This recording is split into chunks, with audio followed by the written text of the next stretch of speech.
dernière question pour ne pas rester sur trop des fusions humanistes, qui vient de nouveau de toutes les associations, on va dire, ensemble. Elle n'est pas évidente, mais vous aurez une minute, puisqu'on est déjà un peu au bout de notre temps.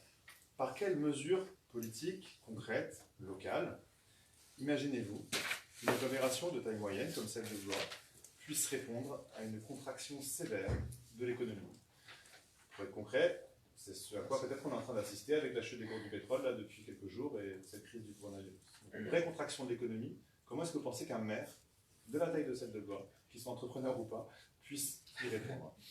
Alors dans l'ordre, on revient, je crois, Il y a déjà sur les questions d'alimentation, au maximum s'approvisionner en proximité, donc c'est favoriser les productions de proximité, ça c'est le premier point.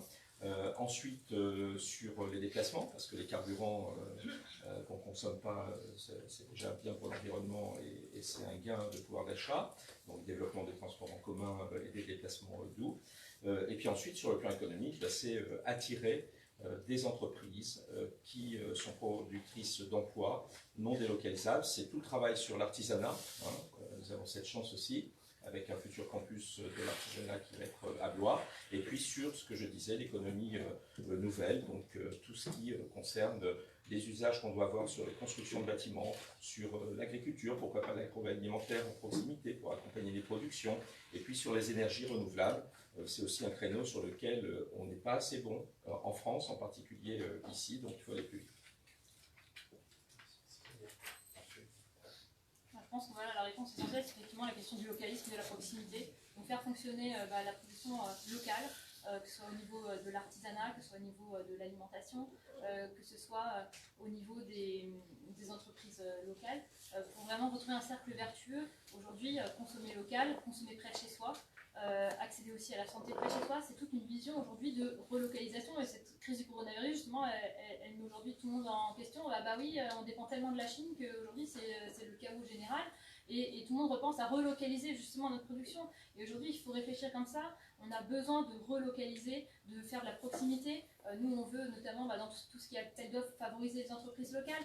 Il faut retrouver un cercle vertueux pour privilégier le local, le localisme. Et on sait justement avec toujours ce coronavirus, au moins dans les grandes surfaces, il y a des afflux au drive, etc. Mais les gens, voilà, s'ils pouvaient aller faire la course près de chez eux, ils iraient plus facilement dans des petites structures, en tout cas, que dans des grosses usines à consommation, comme les centres commerciaux. Qu'il y ait un virus, qu'il n'y ait pas de virus, en fait, le projet est exactement le même. C'est-à-dire que, on va tous être d'accord là-dessus, c'est que le local est à favoriser grandement, les mobilités douces bien évidemment, et des emplois qui puissent être accessibles très facilement. Une mesure concrète, c'est ça qui est peut-être pas la... J'en ai pas encore entendu là, donc voilà.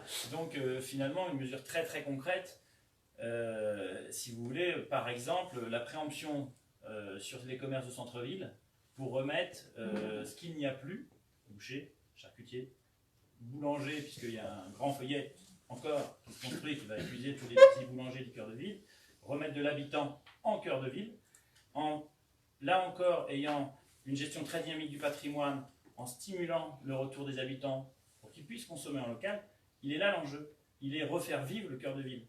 Il n'est pas juste le rebétonner et avoir ce lifting qui, je trouve, est plus joli qu'avant, mais qui n'a pas donné grand-chose finalement. Ces millions d'euros n'ont pas servi à grand-chose. Merci. Nous, la solution, on l'a en fait. Non, mais c'est vrai. Ça s'appelle la planification en fait. La planification, c'est l'adéquation entre nos ressources et les besoins. Et puis après, il y a les choix, les arbitrages. Quelle utilité sociale de fabriquer des yachts de 10 mètres? Aucune. Quelle utilité sociale de fabriquer des armements du luxe? Tout ça? Aucune. Par contre, quelle est l'utilité sociale d'isoler des murs sur les passoires thermiques? Là, on voit l'intérêt.